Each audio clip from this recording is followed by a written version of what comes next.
warahmatullahi wabarakatuh. Alhamdulillah anak-anakku yang hebat dan soleh-soleha bertemu dengan Bu Guru kembali dalam pelajaran tematik. Anak-anak, sebelum kita mulai pembelajaran, sebaiknya kita membaca basmalah terlebih dahulu. Bismillahirrahmanirrahim. Oke anak-anak, kita lanjutkan pembelajarannya ya.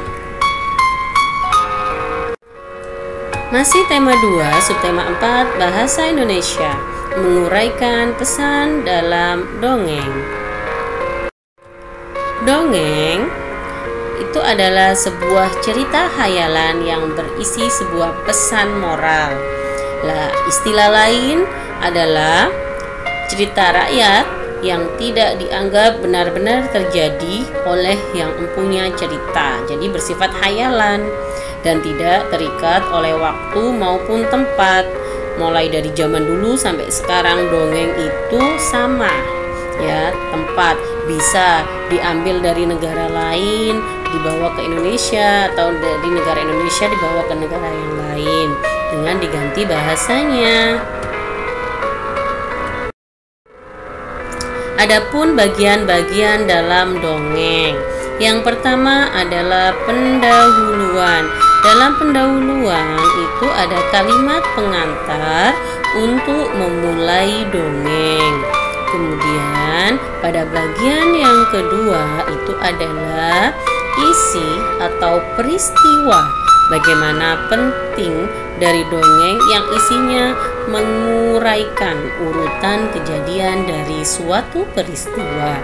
Kemudian yang ketiga adalah penutup. Pada bagian akhir cerita yang dibuat untuk mengakhiri sebuah cerita.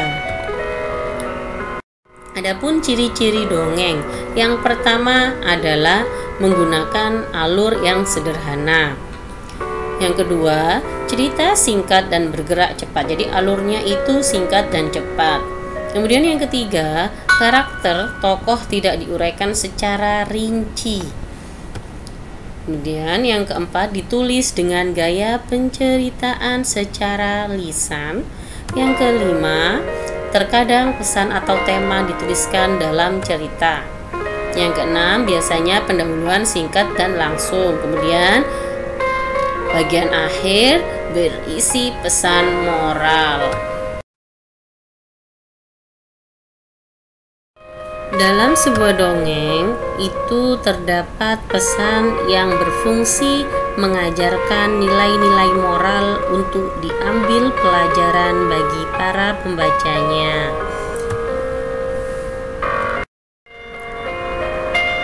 Letaknya berada di akhir sebuah cerita yang disebut dengan koda atau tahap penyelesaian.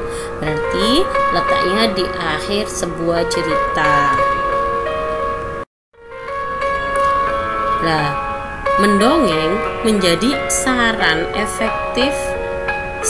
efektif dalam menyampaikan pesan cerita pada anak. Jadi mendongeng itu menyampaikannya secara lisan ya. Dongeng menjadi media pembelajaran apabila dalam penyampaiannya dapat memperhatikan beberapa media penunjang atau pendukung. Media penunjang itu bisa menggunakan media seperti tangan kita dipakai selontongan karakter binatang-binatang yang diceritakan. Contohnya kancil dan buaya, berarti menggunakan boneka kancil dan buaya. Lah, tujuannya untuk apa? Untuk ketersampaiannya sebuah pesan, sehingga pesan dan nilai-nilai moral dapat tersampaikan dengan baik dan tepat. Dengan mendongeng, maka dongeng tidak lagi membosankan dan lebih menarik dalam penyampaiannya. Anak-anak, sekarang dengarkan baik-baik ya.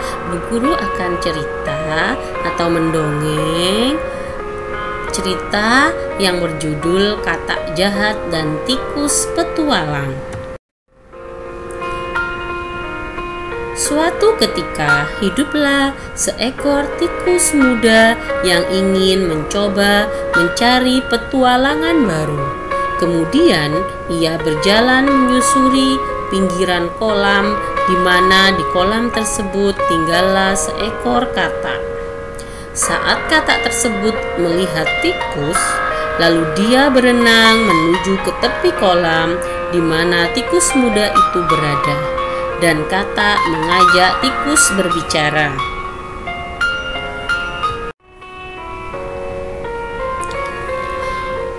"Hei tikus muda, apa yang sedang kamu lakukan di sini?"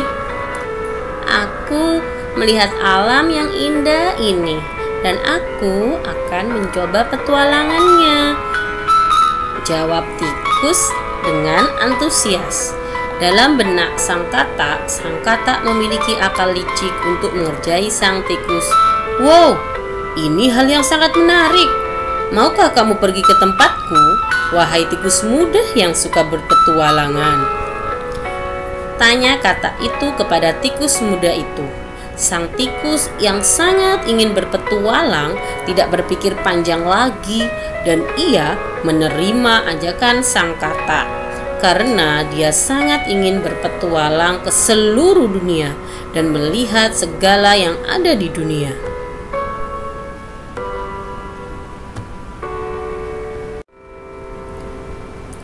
"Tapi aku tidak pandai berenang, kata tikus muda itu dengan cemas.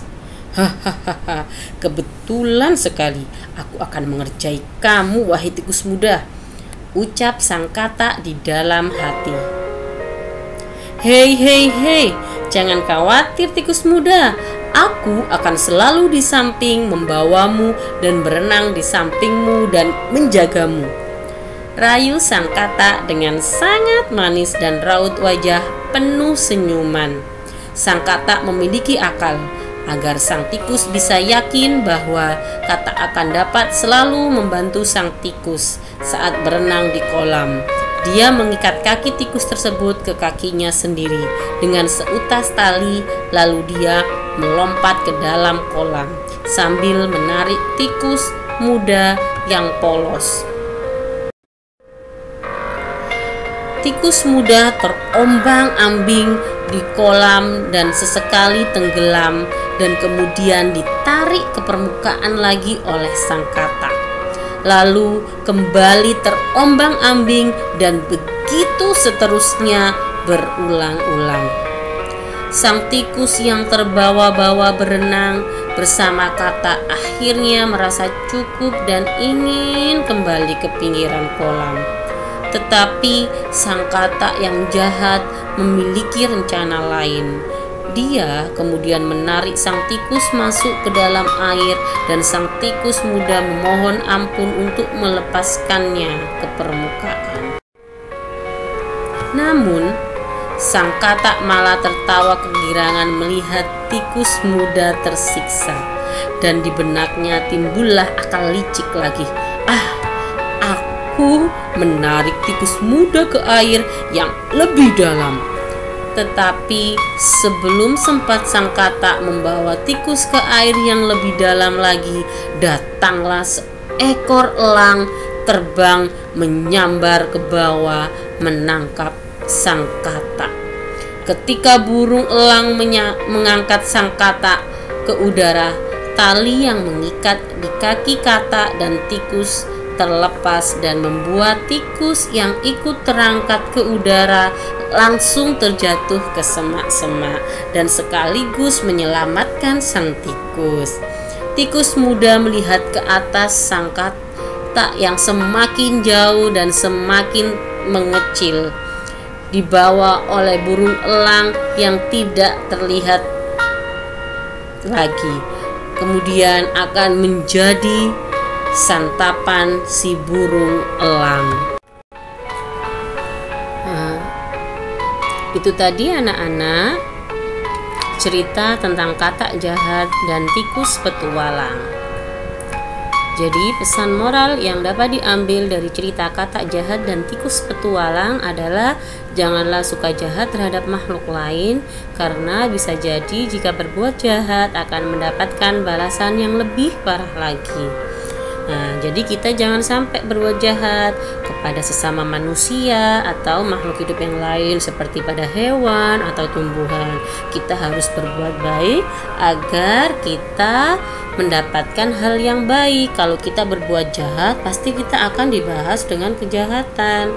Nah, ingat-ingat ya anak-anak, jika kebaikan itu pasti akan dibalas dengan kebaikan, kejahatan akan dibalas dengan kejahatan.